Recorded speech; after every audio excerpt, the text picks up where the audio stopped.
Right, hi, and welcome to this another discussion about recruiter enablement. This is a very special one because I've got two guests. I'm going to introduce you to Jacob Madsen and Steve Levy. Jacob, give us a quick intro. Who are you? And just give us a bit about your background. Yeah, hello everybody. Thank you for having me, Adam. I'm Jacob. I am Danish origin, so if you hear a slight accent, that is the reason for that.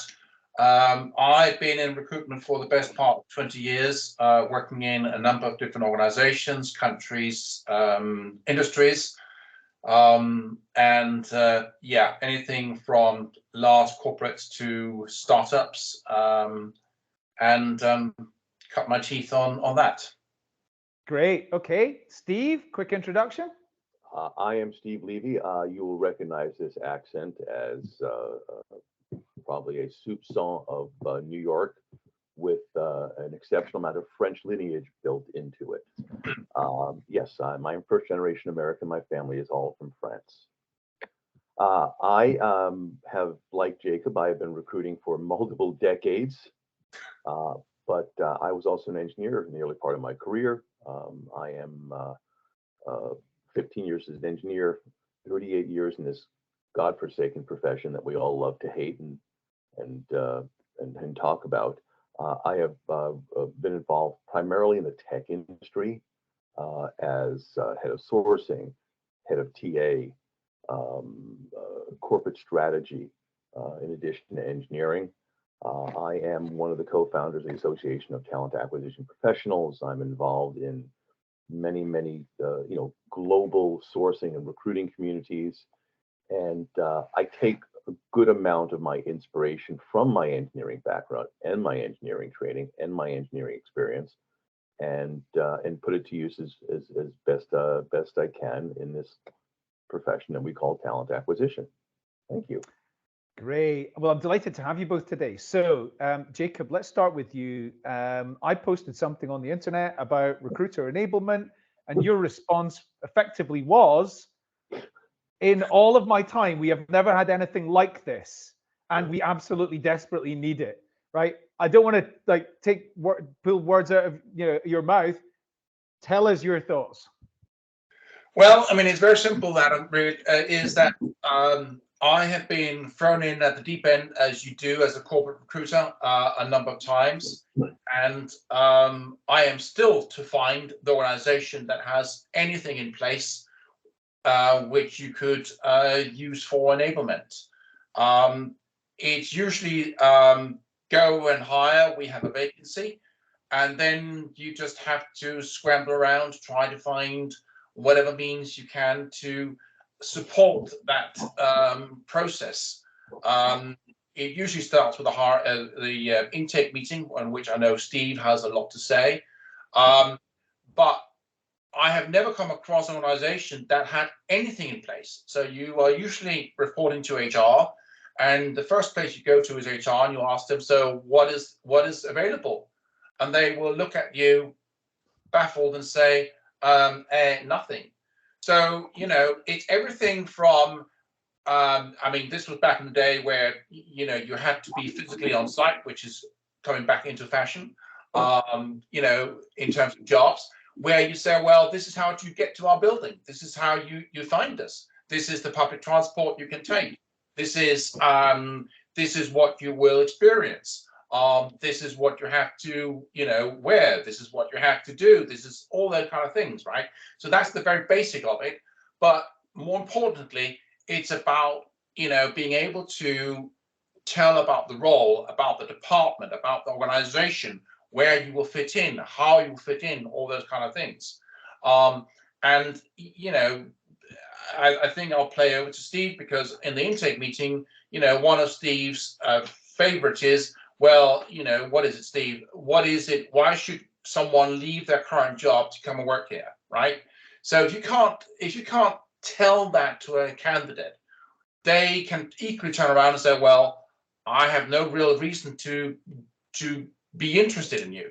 So enablement for me is about giving them all the knowledge and information so that when they do come for an interview, it's all about an informed discussion rather than, you know, starting from, tell me about your CV, tell me about your career, right? You want that 1 hour to be a very, very concentrated meeting between two parties to find out, are we the right for each other? And enablement is meant to be to facilitate that conversation between I said a company hiring for someone and a candidate. Okay, Steve. I mean, I can just go ditto, but that would, you know, make for a very, very boring video. For the better part of, I guess I've been speaking for, 15 years at conferences, and inside the first 2 or 3 slides of almost every, keynote presentation, whatnot, I asked the audience, in the last 30 days, how many people here have wanted to kill your hiring manager? And it actually gets a very good laugh, and no one reports me to the authorities or anything like that. And people start screaming about, how about today? Can I kill them today? And, understanding, why does that take place? It's like a love-hate relationship between recruiters and hiring managers, just like there's a love-hate relationship between product and technology in companies. Yep. But I put a couple of notes down here, and, one of the things I do want to make clear is what enablement is. It's a great phrase, and it's one that's going to be repeated more and more, particularly once we get past this era of ripping entire TA teams. And this is why it becomes so much more important. Why does that happen? Well, the way I look at it is enablement is a detailed roadmap for success. Yeah. Mm-hmm. It's not this, Google Earth, 25,000, 12,000 kilometer. It was a bad, conversion right there. Yep. But it looks at, every element of what is TA, and it provides everyone from a brand spanking new recruiting coordinator or a new out of college, out of uni recruiter to even ahead of TA. It doesn't matter how many years I've been doing this. I forget things. I have CRS syndrome. It happens. And so, the roadmap is exceptionally critical. But I go back to my engineering training. My first engineering course back in September '76. The professor Johnny Atwater, British national, designed submarines for the British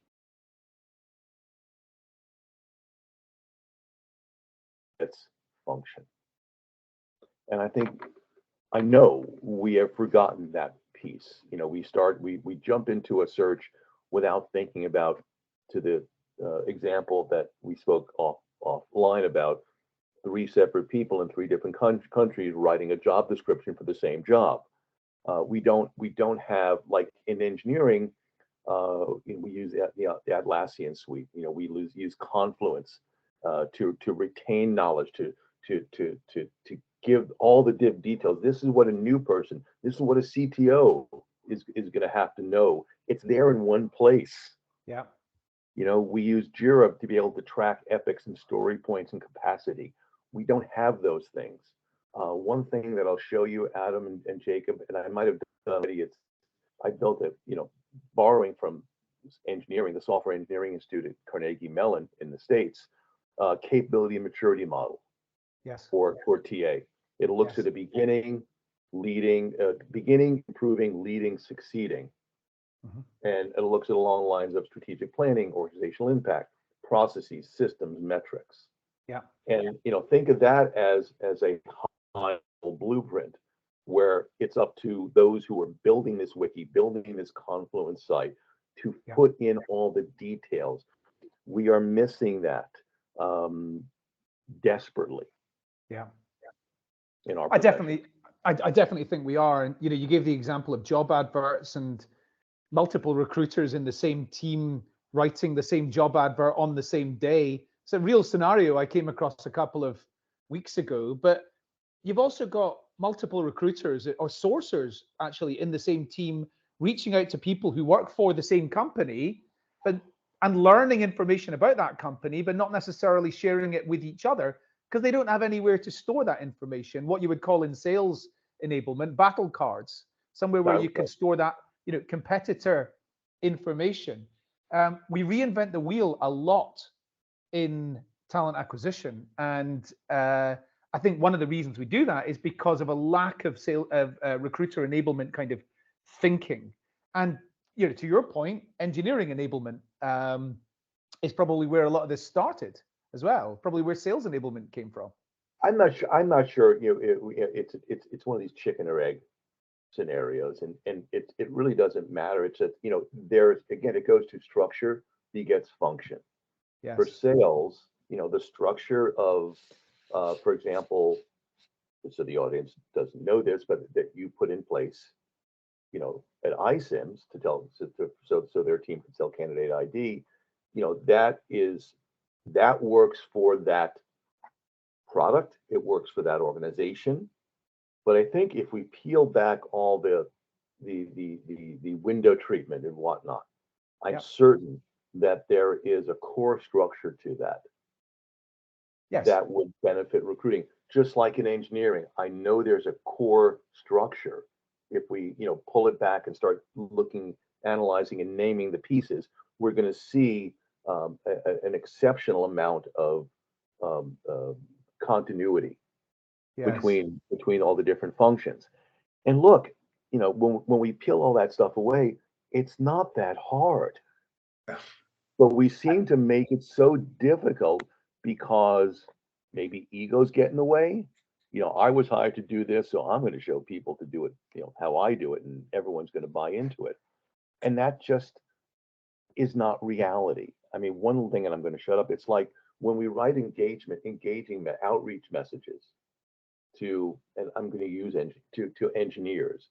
Yep. And one recruiter writes something, shows it to another recruiter and goes, wow, that's really good. That'll work. They show it to an engineer. Yeah. So that's why it won't work. Jacob, one of the big benefits around recruiter enablement for me is that when somebody leaves their job, I think they're taking a very large amount of data out the door with them because it's in their head and it's not somewhere that's like stored for everybody else to be able to use. What's your experience of like starting a new role and having handover from somebody that has done the role previously? Do you typically receive everything you need to get on with the job, or have you got to start again from the beginning? You very often, I mean, again, I go back to the fact that I have never seen anything to do with enablement. That actually also means having had a handover from someone where there was something in existence. It is as if the subject is non-existent, and that is what is so infuriating about it. That in 2023 we are talking about something here which should be way, way, way more advanced than it actually is. Yeah. I think, to be honest, I think you are the first one, Adam, to actually address the subject in a structured way. I have not seen, and Steve, you've been around longer, and from the US perspective and ERE and everything, where this has actually been a discussion point. I don't think it has. And it baffles me that I have not, and I've been around for a few years, you as well, Steve, why it has not really been surfaced. Jacob, this is exactly what it is. It's one of these, it's so simple and I'm going to say elegant. It's so simple and elegant that you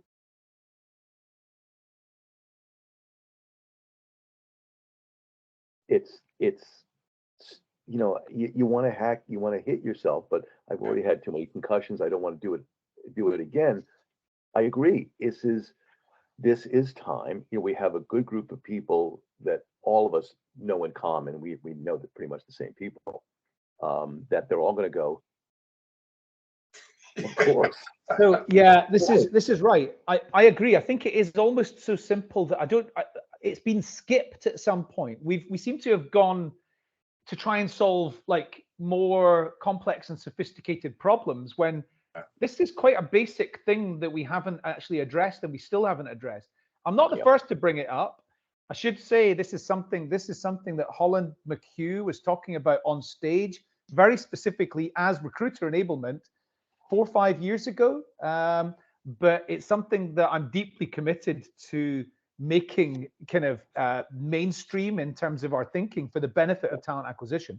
Why do you believe it's not, like, Jacob first, why do you believe that this is something that we've skipped? I don't know, and so this is what is so frustrating, Alan. That is that there are so many things where you think to yourself, well, surely, why has this not been addressed? Why is this not something that is on someone's radar?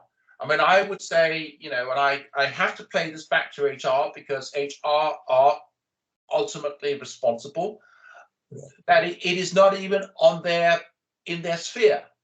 And you think to yourself, when I have an organization and said, well, do you have a description of how to get here?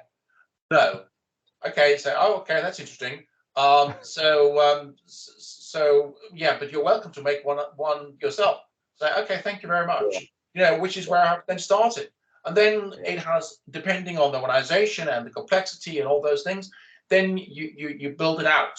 But what I want to say is that there's something about handover.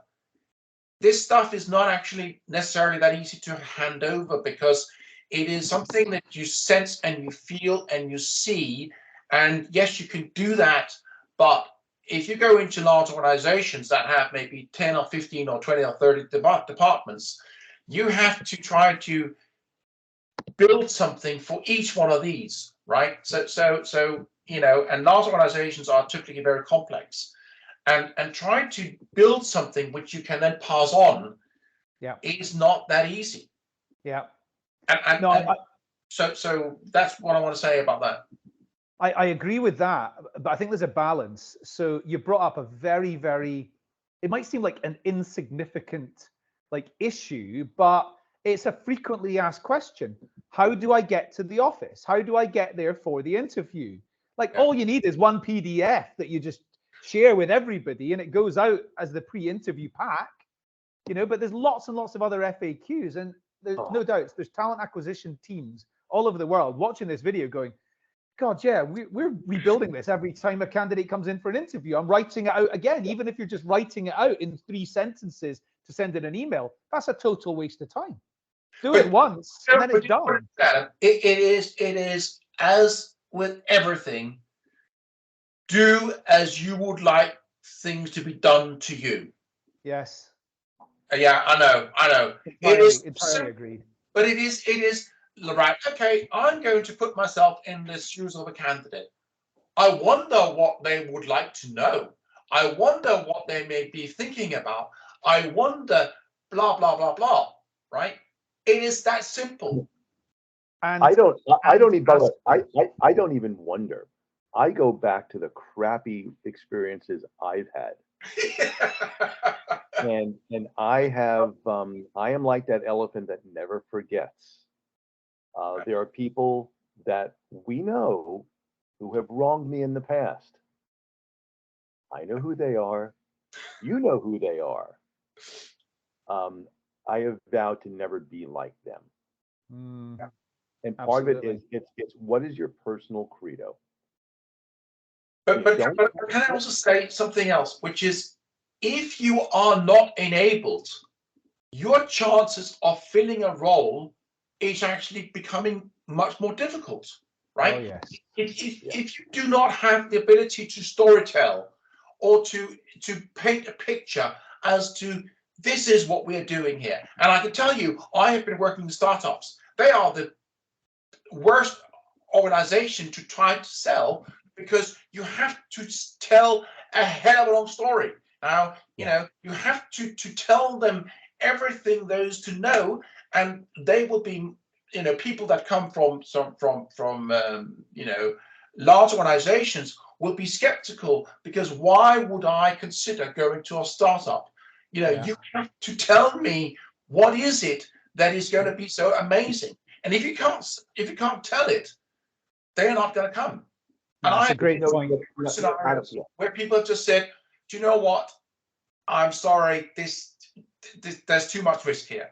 And you haven't actually told me something which would minimize, the chances of risk here. And I'm not a risk taker or this kind of thing. So, you have to, think about it from that perspective as well. It's a good point. You build it out once.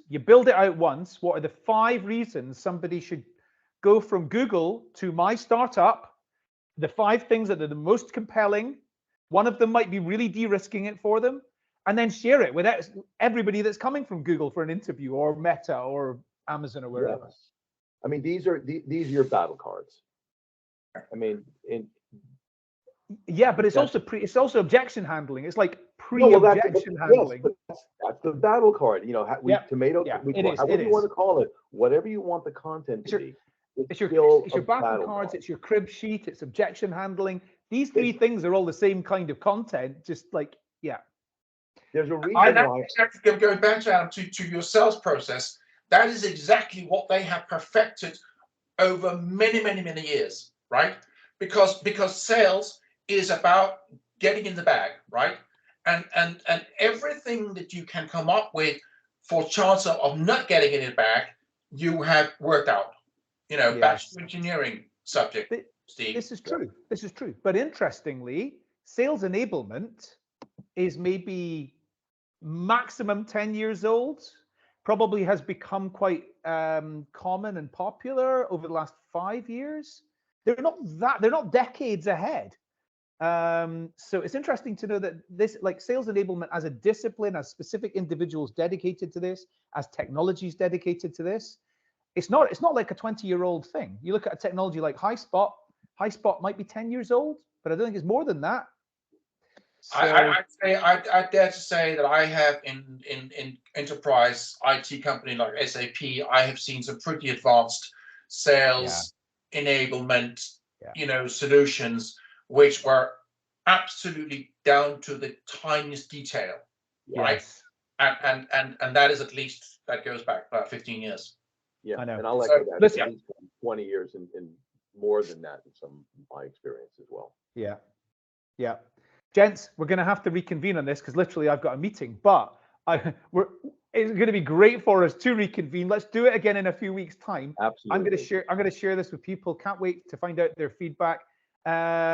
Jacob, really appreciate you, and I really appreciate everything you do for talent acquisition, all the conversations you start, and your deep commitment to elevating issues. Steve, blessed to have you as always. Everybody follow Steve as well for lots of great content about talent sourcing and other related issues. And yeah, thanks again, everybody. Pleasure. Cheers. Thank you.